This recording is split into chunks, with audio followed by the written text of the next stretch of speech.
अभी तक लोकतंत्र में जब भी जनता प्रोटेस्ट करती थी तो उसकी औकात दिखाने के लिए सरकारें पुलिस को आगे कर दिया करती। जनता मंतर पे वही हुआ और रांची में विधानसभा घेराव के समय भी वही दृश्य देखने के लिए। लेकिन कल कुछ दृश्य अलग ही झारखंड से आया। जब छात्र सड़कों पर उतरकर मुख्यमंत्री का पुतला दहन करने के लिए उतरे थे तो देखा गया कि जो मुख्यमंत्री के पार्टी जेएमएम के कार्यकर्ता थे, छात्रों को दौड़ा दौड़ा कर पीटा। लोकतंत्र की कितनी खूबसूरत सी तस्वीर निकल कर आई। कितना अच्छा लगा होगा मुख्यमंत्री को कि किस तरीके से उनके कार्यकर्ता छात्रों को पीट रहे हैं, कह रहे हैं कि तुम्हारी हिम्मत कैसे हो गई कि तुम मुख्यमंत्री का पुतला दहन कर सकते हो या मुख्यमंत्री के खिलाफ नारे लगा सकते। अभी तक जो है संवेदनशीलता दिखा रही थी छात्रों को लेकर, उसका दम्भ भरा जा रहा था कि देखिए हम कितने संवेदनशील हैं, हमने किसी भी तरह का प्रोटेस्ट पर रोक टोक नहीं लगाया है और हर तरह का सपोर्ट दिया है, अधिकार दिया है। कहने के लिए इस देश में लोकतंत्र है, लेकिन ये मान के चलिए कि धीरे धीरे लोकतंत्र एक तरीके से खत्म है, पूरी तरह से तानाशाही और राजशाही है। इसी तरह की तस्वीर कल झारखंड से निकल कर आई और उसी तरह का तस्वीर आपने देखा जब काकरोच पार्टी के लोग राजस्थान में स्कूल दिखाने के लिए जा रहे थे तो उन्हें भी दौड़ा दौड़ा कर मारा गया वहां से भी। और शिक्षा मंत्री ने कहा कि देखिए जो कुछ हुआ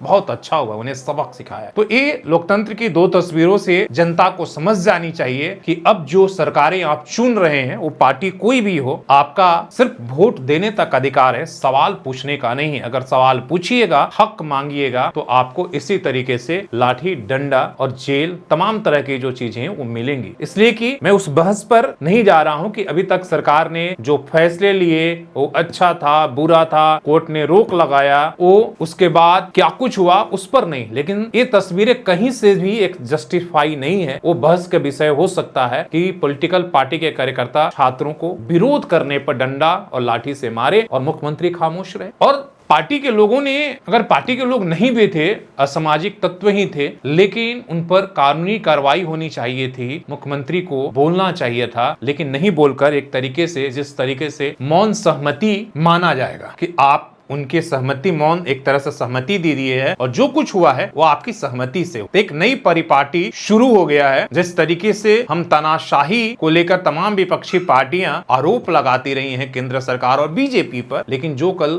तस्वीर यहाँ भी पेश हुआ वो कहीं से भी अलग नहीं था। आप उससे कहीं आगे निकल चुके, इसलिए सरकार की जितनी निंदा की जाए वो कम है। और इस तरीके से अगर लोकतंत्र को बचाना है, अगर लोकतांत्रिक हैं, या तो फिर घोषित ही कर दीजिए कि तानाशाही आ गया। 5 साल के लिए अगर हमें चुन दिया है, जो हमारी मर्जी है वो हम करेंगे। लाठी अगर आप विरोध करेंगे तो लाठी डंडे से पिटवाएंगे, जेल भी भेज सकते हैं। इसलिए कि ये तो देखा ही जा रहा है। जब सरकारों को अपनी बातें जो है, उनकी अगर आलोचना उन्हें पसंद नहीं है, विरोध नहीं पसंद है, तो किस तरीके से FIR दर्ज किए जा रहे हैं, प्रताड़ना की जा रही है और अब सीधे तौर पर लाठी डंडे से पिटवा दिया जा रहा है। अगर पुलिस से नहीं पिटवा सकते हैं तो भीड़ का हमला हो जाता है। तो कई सारे सवाल हैं और इन सवाल जो है वो पूछे जाए, उसके लिए आप कुछ भी कर लें। इसलिए कि अभी भी इस देश में सवाल उठाने का और पूछने वालों का, आप जितनी भी लाठी डंडे केस तमाम तरह के हथकंडे अपना लें, लेकिन सवाल पूछने से लोगों को पीछे लोग नहीं हटने वाले।